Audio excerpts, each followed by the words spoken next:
रोटी बनाएर दिँदैन रोटी रोटी खानु म चौचौ खानु पैसा छैन मसँग पैसा रोटी खानु ल किन मैले चौचौ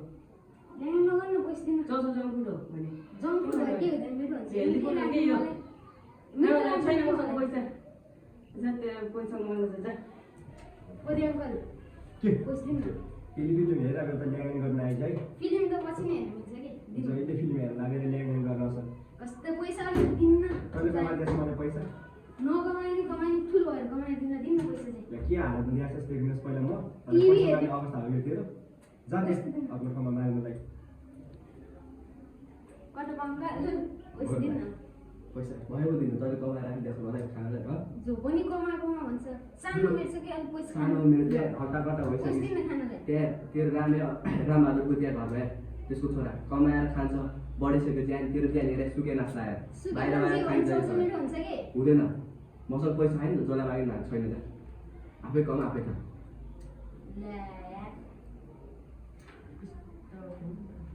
सानो भएर हेरिरहेको एकचोटि ठुलो होस् सबले पिडिनु मन यार अब के गर्ने यार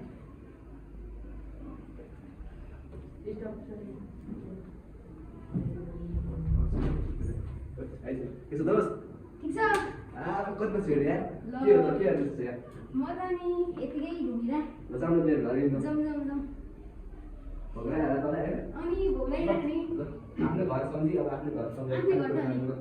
खानु त ल अङ्कल गो आएछ फेरि दिउँसो दिउँसो मेरो घरमा नमुनाहरू के हो तँलाई चाहिँ फेरि मलाई भोक लाग्यो कि भोग्राएर के हो तेरो घर हो मेरो घरमा भनिदिनु न के दिनु तँलाई पैसा के खाने कुरो पैसा दिनु के त मेरो छोरा हो छोराको साथी हो मलाई पैसा छोराको साथी हो भने छोराको साथीले अनुहार हेर्छस् जोगी जस्तो छ तेरो छोराको साथीले कस्तो गिल्ला नानु न अङ्कल दिनु पैसा तैँले कमाएर दिएछस् पैसा तेरो घर हो घरमा भने गिल्ला नानु मेरो साथी घर भनेपछि मेरो यस्तो घर हो कि तेरो साथी घर तेरो नाममा छ लाल पूजाहरू तेरो घर भन्नलाई पछि साथीको नाम आइहाल्छ नि साथी नाम म मरेपछि आउँछ मात्र आउँछ साथीको नाममा तर ल्याङ नगर्नु न जे पनि खानु दिनु ल्याङ नगर्नु के तेरो बाउसँग बोले जस्तो हो मलाई मान गरेर बोल जोगी जस्तो अनुहार छ तँलाई पैसा चाहियो कस्तो पैसा दिनु न तैँले पैसा दिनु के तैँले मलाई कमाएर दिएछस् राख्न दिएछस् जे भन्नु खानु दिने खाने चिज छ त मेरो घरमा आफू खाना नपाइले भोग लागेर टर्पी टर्पी बसिरहेको छ तँलाई खाने चिज दिनु पऱ्यो जान्छु म जान त अलि चाहिँदैन पछि गर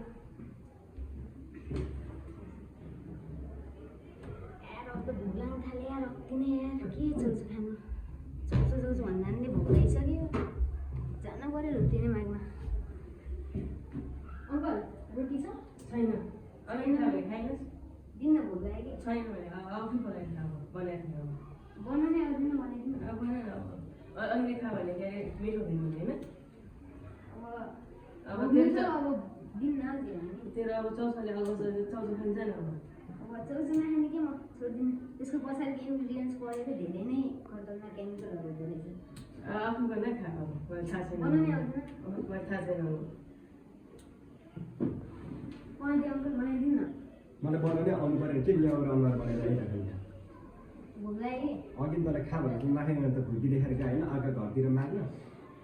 त्यहाँनिर अब बिल्ला हान्दिँदैन त बिल्ला हाल्दिनँ आफ्नो घरमा खा भने चाहिँ खान्छ तँलाई अरू घरमा माग्न तेरो बिल्ला हाल्दैन त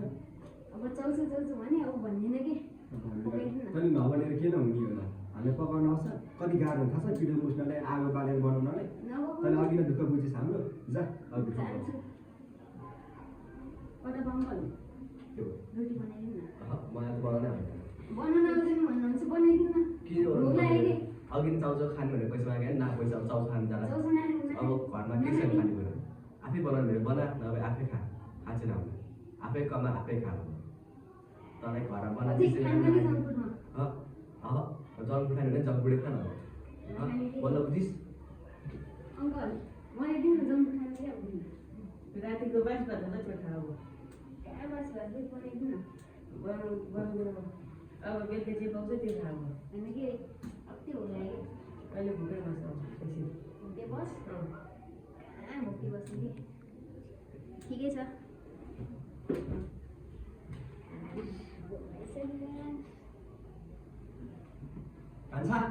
हजुर यता यता हस् अङ्कल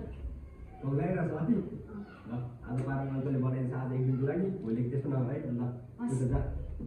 अङ्कल बनाइदिनु न ल आज एक दिनको लागि फेरि भोलि त्यसो गऱ्यो भने गर्दिनँ